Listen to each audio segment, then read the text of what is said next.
Hello दोस्तों, तो आज की इस वीडियो में आपका स्वागत है दोस्तों। अगर आप नए हैं हमारे चैनल पर तो आप हमारे चैनल को सबसे पहले सब्सक्राइब करें। तो आज की इस वीडियो में हम आपको बताने वाले हैं क्लास 7 बुक है हमारी दुनिया भाग 2। और आज इसका 2 चैप्टर, आपका पहला और दूसरा चैप्टर मैंने आपको पढ़ा चुका हूं, बता दिया है, मैंने विस्तार से आपको बता दिया। जो इसका विशेष तौर पे जो आपके बुक से जो भी प्रश्न था वो मैंने बता दिया आपको। अब उसके बाद हम आज आपको तीसरा चैप्टर बताने वाले हैं। आपका तीसरा चैप्टर क्या है? वो आपका तीसरा चैप्टर है आंतरिक बल एवं उससे बनने वाली भू आकृतियाँ। तीसरा है आंतरिक बल एवं उससे बनने वाली भू आकृतियाँ। आज हम इसका आपको ऑब्जेक्टिव और सब्जेक्टिव लघु त्रिया का जो भी प्रश्न उत्तर रहेगा हम आपको अपनी भाषा में आपको आज हम बताएंगे।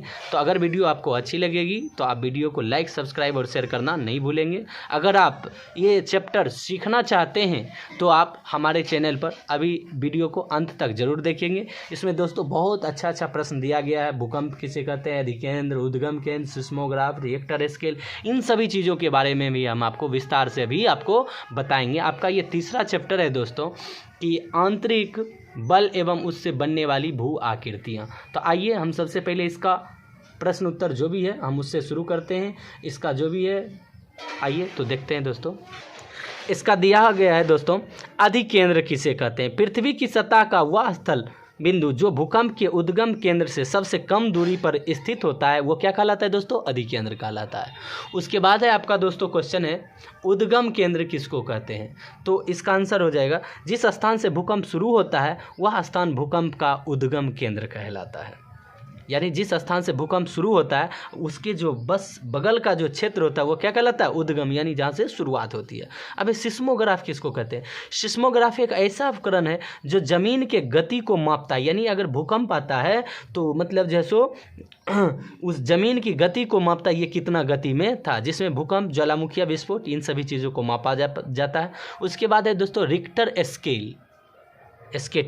रिक्टर स्केल भूकंप की तीव्रता को मापने का एक मापक है दोस्तों। आइए हम इसका लघु उत्तरीय प्रश्न हम अभी देखेंगे दोस्तों। इसका लघु उत्तरीय प्रश्न क्या है और इसका ऑब्जेक्टिव प्रश्न क्या है? आपका दोस्तों ऑब्जेक्टिव प्रश्न है छोटा नागपुर क्या है? तो हो जाएगा आपका आंसर एक पठार। उसके बाद है दूसरा भू सतह पर भूकंप के केंद्र के ऊपर स्थित स्थान क्या कहलाती है? तो अधिकेंद्र कहलाती है दोस्तों। मिलान करने वाले में दोस्तों मिलाएंगे, हिमालय का हो जाएगा आपको वलित पर्वत, फ्यूजियामा का हो जाएगा दोस्तों संचयन पर्वत, अरावली का हो जाएगा अवशिष्ट पर्वत और दक्कन का हो जाएगा लावा निर्मित पठार। अब हम दोस्तों इसका जो आपका लघु उत्तरीय यहाँ पर निम्नलिखित प्रश्नों के उत्तर लघु उत्तरीय प्रश्न जो है अभी हम उसका हम आपको आंसर आपको बताएंगे दोस्तों। पहला क्वेश्चन है दोस्तों भूकंप क्यों आते हैं? पृथ्वी के अंदर, इसका आंसर होगा पृथ्वी के अंदर गतिमान प्लेटों के टकराने से जो झटके आते हैं वो क्या कहलाते हैं? भूकंप कहलाते हैं। अब आपका दूसरा प्रश्न है दोस्तों कि भूकंप का मानव जीवन पर क्या प्रभाव पड़ता है? तो इसका आंसर हो जाएगा दोस्तों भूकंप का मानव जीवन पर बहुत बुरा प्रभाव पड़ता है। छोटे बड़े मकान ध्वस्त हो जाते हैं, इस प्रकार जान माल की भारी हानि होती है दोस्तों। अब इसका हम तीसरा प्रश्न जानेंगे दोस्तों क्या है। तीसरा प्रश्न है आपको ज्वालामुखी किसे कहते हैं? तो इसका आंसर हो जाएगा दोस्तों कभी कभी पृथ्वी के अंदर से तरल अग्नि की ज्वाला निकलने लगती है, उसी को क्या कहते हैं दोस्तों? ज्वालामुखी कहते हैं। अब इसका आपको चौथा प्रश्न का आंसर हम आपको बताएंगे।